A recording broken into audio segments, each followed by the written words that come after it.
Okay, let's see. Hello, everyone. This is Ed Weiser, Reef Weiser with at the Reef to Reef Forum. And today our special guest is Bobby Miller, who is Humble Fish on the Reef to Reef Forum. Hello, Bobby. Hi, Ed. How you doing today? I'm pretty good. I'm doing really well. How did you get interested in fish health? That's such an interesting topic. What started you getting involved in that part of the hobby? Well, I've been in the hobby for a long time, since I was a kid, and but about 5 or 6 years ago, it was actually a 57-gallon Illuminati setup, and every single fish I put in this tank died. I mean, they lasted maybe 2 to 4 weeks. They died, and I had kind of gone back and forth in my life between, sometimes I quarantine, sometimes I just practice ick management. But first time ever, I just could not keep fish alive. And, there were no visible symptoms. I was racking my brain trying to figure out what happened. And it really bothered me. Probably for the first time ever, I actually considered just walking away from the hobby, because I just felt defeated, because I couldn't keep fish alive. So, but instead of doing that, I started doing a lot of research, a lot of reading, and I eventually figured out that these fish were dying due to gill flukes, which gill flukes, mostly you don't see any visible symptoms. The worms are inside their gills. So I learned for the first time 5, 6 years ago about gill flukes, and that just kind of like got it going for me. And next thing I knew, I'm reading books, I'm on the forums, I'm spending like all day on Google Scholar, like just doing as much research as I possibly could about fish diseases, and it just took off from there. That's sometimes it's just something that clicks with you on a different topic. And there's so many different aspects of the marine hobby that one can get involved in, and it's a very interesting way of barreling into a topic that you got there. Mm-hmm. Yeah, I had to kind of get kicked in the butt a little bit, and I had to, be humbled. And I'd been doing this for more than 20 years, and I had all kind of different kind of tanks, and I had a lot of success. But then for the first time ever, I couldn't keep fish alive. So I almost had to go back to the beginning and sort of relearn everything I thought I knew, and just from a completely different approach. And it just kind of like has turned into an obsession for me to learn everything I can about fish diseases. Now, do you find that gill flukes is a very common problem with new fish, or what is? Sorry, say that again. As I said, are gill flukes a very common cause for fish death when you first get a fish, or? Yeah, it was strange. 20 years ago, I didn't even know what gill flukes were. I was familiar with ick and velvet, bacterial infections, lymphocystis, the more common diseases, but I had never heard of gill flukes. And now they just seems to be more and more rampant, especially in wrasses. For some reason, wrasses seem to be more susceptible to gill flukes. And the crazy thing is the easiest thing to see if a fish has flukes. If you put a fish and do a freshwater dip on a fish for 5 minutes, at around the 3 to 4 minute mark, you'll actually see these tiny white specks fall out of the fish, especially out of their gills. That's how you know a fish has gill flukes. I never knew that, and I learned that, and that's how I figured out what the problem was. And I needed to treat with PraziPro, and I had to kind of right the ship with the tank. Right. So that's something that most hobbyists probably don't ever get the chance to really figure it out. They just feel, well, all of a sudden this fish died on me. Yes. There's no symptoms, no visible physical symptoms. The fish will just, over 2 to 4 weeks, will just die. And you never actually see anything on the body, on the fins, to actually figure out what happened. And that's what was racking my brain until I figured it out, No heavy breathing or anything? Would that be a sign of gill flukes, or just rapid gill movements? Well, yeah, there are behavioral symptoms. You would see a fish with gill flukes, they'll almost like they're yawning, heavy breathing. You'll see like they'll rub on the rocks and substrate, but they especially target their gill areas. But the thing is, with that, that could be an external parasite in their gills, or it could be flukes. That's the thing. Why you kind of have to then do the freshwater dip to, either confirm flukes or rule it out. Heavy breathing, scratching, yawning. They'll twitch their head, trying to dislodge the flukes from their gills. So there's all these behavioral symptoms, which could mean flukes, but they could also mean external parasites, like say ick is inside their gills as well. Right. When you go to a pet store, what is something you look for when picking out a fish? Signs of fish being ill, or other things that you would think of? So a new hobbyist just going in, and I'm going to pick out this fish at the store. What do you want to look for fish illnesses or diseases you think would be best to look for? Well, so the first thing you would look for is just obvious physical symptoms. Everyone knows, if you see white dots on the fish, that's obviously you don't want to buy that fish. That's a bad sign. Most likely, though, if a fish has ick or velvet, it's the white dots are usually going to start on the fins first. Also, another little trick, obviously, it's easier to see that on a dark colored fish than a yellow tang, a lightly colored fish. You have to look, kind of at an angle or at the side to see that on a lightly colored fish. But then a lot of times you'll buy a fish that actually has a disease, but there's no physical symptoms. So you then kind of have to start keying in on behavioral symptoms. And it's just like with flukes, if the fish is twitching its head, there's rubbing, yawning. A lot of fish that, for example, that have velvet, two things about marine velvet disease, which is probably the worst disease there is, fish, makes them sensitive to light. So anytime you see a fish that's hiding a lot, staying out of the light, it's a possibility the fish could have velvet. Also, fish with velvet will swim into the flow of a powerhead because they're trying to use the flow to relieve their symptoms in their gills, because most worms, parasites, they start in the gills and then they sort of move their way outward. So anytime you see a fish like breathing heavy, something that seems to be bothering their gills, that's a bad sign. And I tell people, don't just look at the fish itself, but look at any of the fish's tank mates, because most diseases are waterborne, they are transmissible. And nowadays, most local fish shops, they'll tie all of their aquariums into a common sump, and there's a common return line. So because diseases are waterborne and they're transmissible, a fish could have ick 2 tanks over.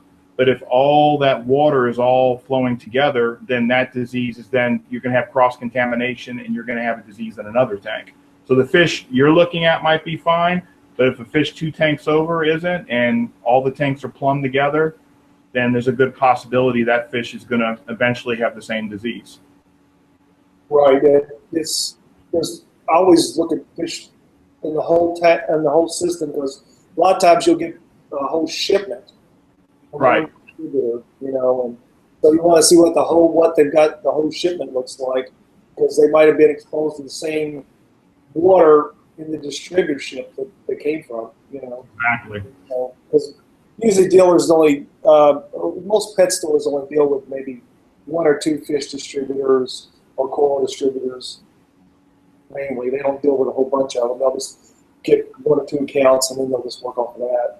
So, the shop I advise. He will get in every now and then a shipment with velvet, and it wipes everything out. Maybe you'll have, out of maybe 60 fish, you'll have maybe half a dozen survivors. So yeah, they definitely, like you're saying, they share water at the holding facility. They share water when they get to the local fish shop, and that's really the key. If they share water, it's just like a sick person being locked in the room with a dozen other people. If the virus or whatever they have goes airborne, everyone's going to get sick.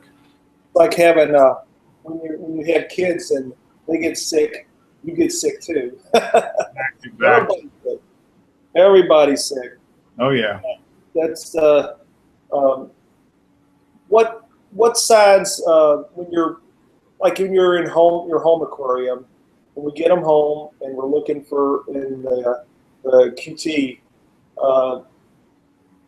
what signs would you recommend to watch for long term over a month's time of any kind of diseases cropping up or anything like that? Do you think there's anything that you need to just eating or watch if they're scraping? Yeah, that would be the main thing. So you'd obviously look for if the fish is rubbing on rocks and substrate. So it's kind of like all the same things you look for in a fish shop before you buy it. Also flashing, if a fish is like darting suddenly in the water, that can, again, they're trying to relieve something in the gills. You look again for any kind of growth. And there's certain diseases that have like specific symptoms. Like a good example is intestinal parasites, which is, worms in their guts. So that a fish would have a shrunken stomach or actually white stringy feces. And if you see that, that's two symptoms of intestinal parasites. You treat with a medication called Metro, which is actually not reef safe, but you can actually, you can soak food with it and then use a binder like Seachem Focus to hold the medication into the food so that makes it reef safe. And again, I'm a big fan of freshwater dips because a lot of times you don't know whether you're dealing with a worm or a parasite. And I like the freshwater dip because if you give the fish a freshwater dip, you don't see gill flukes. Then you can more target in on an external parasite like ick or velvet. I would say another thing that would be unusual. Obviously you put a new fish in your tank, it's going to hide for the first 2 or 3 days. But any fish that stays hidden for more than that, like a week, and you're not really seeing this fish come out, that's generally a bad sign. That generally means the fish just isn't feeling well. The fish might be being bullied, or the fish is light sensitive because the fish has velvet. So that's another thing to watch out for. Yeah, I know what I always watch out for is bullying. Like as an example, on this tank, I have, you see two pajama cardinals in this tank. Mm-hmm. Most people would say, pajama cardinals, they're not very aggressive, but believe you me, these two guys here, one will just totally pick on this one over here, one at the upper. On this side here, the way he's staying over here, see how he's staying up in this corner? This guy over here picks on this guy like crazy. When he was in the smaller quarantine tank, I have a innovative marine defroster over here on my tank. I leave him there a lot for just this purpose. He would actually hide up next to it all the time, during the whole time. All day. He'd just be up in there, and as soon as I drop food in the defroster, he pops down, gets the food, and goes right back up. But now they kind of keep this distance right here. You might have two males. I might have. I can't tell. I'd have to get out to my boat and see. But I might have two males here, But they do. I had 3 of them, and one of them got picked to death. Okay. So this is what I've got going on this tank myself. So for other people, thinking pajama cardinals or cardinals themselves aren't very aggressive, I can tell you that these two guys here are pretty dang aggressive going on. Yeah, I have two as well. I don't know if you can see them in that. It's the same issue. When they were in quarantine, they were fine, and now that I've moved them into this tank, so you'd think in quarantine in a smaller tank is where the aggression would arise. But once I put them in here, I've noticed one is chasing around the other, and I figure I'll probably have 2 males. Yeah, but I don't know. I'd have to look up what would tell a male from a female. I haven't had a chance to do that.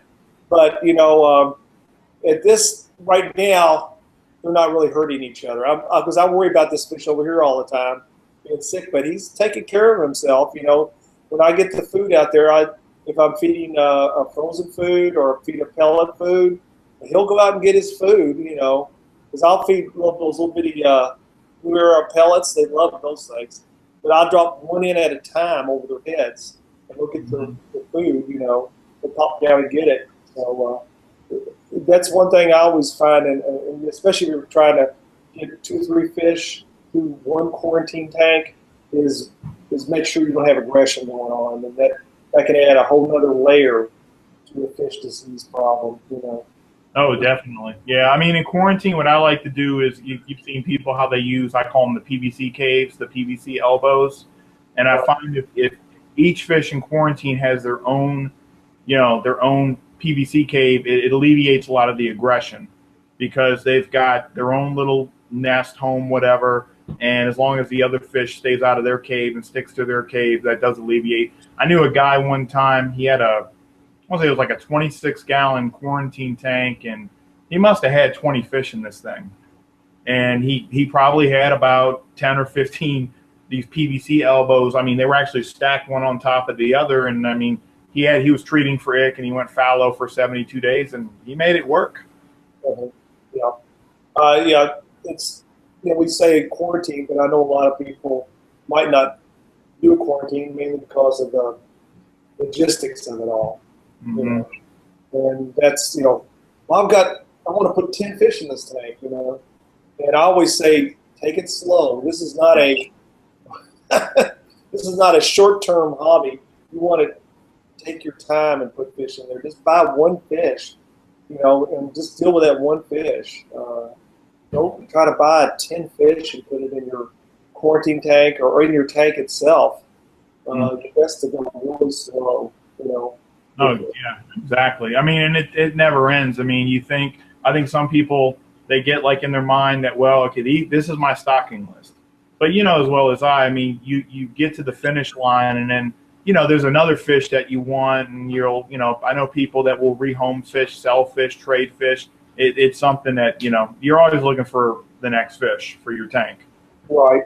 I mean, I don't. I look at it as somebody's been keeping aquariums since I was 10 years old. I look at it as more of a long term Right, thing. A new hobbyist that's their first time in the hobby, they want this perfect tank, right. like you know. Whereas this tank here has only been set up about 2 weeks, and I'm starting to deal with some diatoms in here and things that I've got to mess with, and so I've had tanks set up so many times that I've always learned if you take it slow and fix the problems one at a time and not get a whole bunch of problems at once, which is what Right, people do. They get a lot of problems in one time, and then they can't handle it. right, exactly. Yeah, you get overwhelmed. Get Exactly. overwhelmed and in the hobby. What would on acclimation of fish when you get a fish home? What is your recommendation on like dripping or floating the bag in the tank, doing water that way? What do you find that works best for you on acclimating the fish to the water at home and the salinity in your tank or in your quarantine tank? Well, what I do is because I quarantine everything, so it's easy for me because most local fish shops are online suppliers. They keep their fish in lower salinity. I mean, I think most of the time it's between like 1.019 to 20, so that's kind of problematic if when you put a fish directly into your display tank because most of us keep our salinity I think around 1.025 to 26. And fish have a much easier time going down in salinity than they do going up. If they go up in salinity, then they can go into osmotic shock, even if you do a prolonged drip. So what I do is with my quarantine tank is I set the salinity to match the supplier. So like, for example, if I'm going to get a shipment of fish in from Live Aquaria, well, they typically keep their fish between 19 and 20. I set my quarantine tank to match that perfectly. When I get the fish, I just float the fish to temperature acclimate for about 30 to 45 minutes.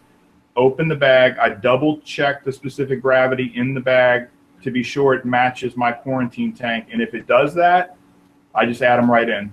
I'm not a big fan of drip acclimation, mostly because of the ammonia issues that can build up during a drip acclimation, especially if the fish has been in transit for a while.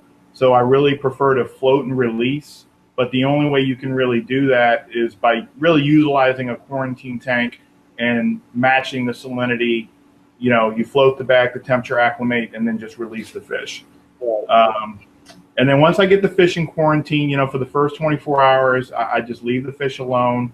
I don't even turn on the light. I might feed a little, maybe, but I just kind of let the fish rest. And, you know, obviously they've, you know, had a long journey, especially if you order online. Let them relax, let them get settled into the quarantine tank. And then by the second day is when I start feeding. If I'm going to use medications, you know, I start all that then. Mhm. So you feel like it's best to get your quarantine tank set up to the temperature, to the salinity of the supplier is what's Yes. the best for what you want to do. Yeah. Most of the time, I buy a lot of my fish through the local pet stores. This is one Mhm. of our local pet stores, Urban Ocean, Okay. and Urban Ocean's here. And so I just kind of work with whatever they have going on in their systems. Um, I try to support the local fish stores that I can.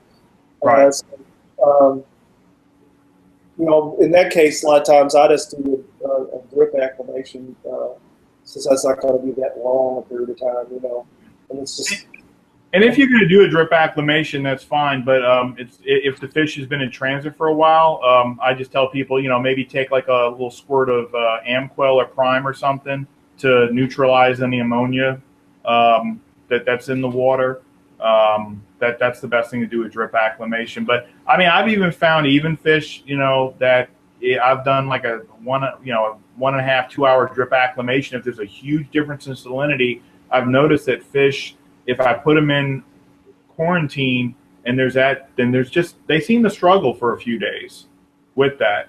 And that's kind of when I kind of started learning and reading about how fish can go into osmotic shock by going up in salinity. Whereas, so if you bought a fish that the source water was say 26 and you're putting them in 20, they handle that with no problem. You know, because you know people that do hyposalinity, they'll drop their salinity from like 26 down to 1.009 to do hyposalinity. They'll do that in like 24 hours. Mhm. You know, for that treatment. Do you find any fish more susceptible to problems and changes in salinity than others? Particular fish that have the problem of that, or like a Butterflies, definitely butterfly fish. They seem to be, I don't know what they're just the gentlest, and to they just seem to be the most sensitive to changing water chemistry. And they're the ones, whenever I'm dealing with butterfly fish, I'm the most careful. You know, kind of, you know, with kid gloves with them. They just seem to be very sensitive. Whereas opposed to like, I found tangs and angels are not. You know, they seem to be, you know, easier to acclimate. But whenever I deal with butterfly fish, like especially like I've got a copper band in here, long-nosed butterfly, things like that, or maybe sensitive fish like a Moorish idol. I mean, I take every precaution to ensure it's a smooth ride for them. or I mean, some fish are you can like a damselfish, you can drop on the floor and stick it back in the tank. That really is fine.